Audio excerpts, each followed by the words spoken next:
On July 30th, millions of Venezuelans made good on their promise to vote in the historic Constituent Assembly elections, which they said was a national call for peace after months of deadly protest action initiated by radical opposition protesters.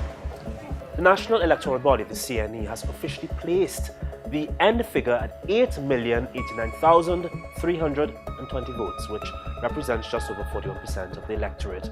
The Maduro-led government has applauded the process as one of democracy, transparency, and ultimately a decisive call by the people to now begin the hard work of transforming the constitution into one that reflects the will of the citizenry.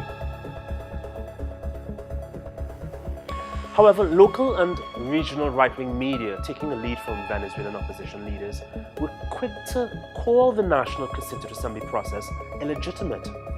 Powerful international media have been close to follow with strong criticism, like Fox News and CNN, both quoting US politicians who call the elections a sham, and Fox News going a bit further, quoting an exit poll by a New York-based investment bank. In South America, Peru's El Comercio publication printed an article with the headline that sarcastically laughs at the over 8 million election votes. Yet there was no mainstream media criticism of the recent and informal plebiscite held by the opposition camps that claimed over 7 million votes against the Constituent Assembly. A referendum without regulations, and one that revealed that voters could have voted several times without batting an eyelid.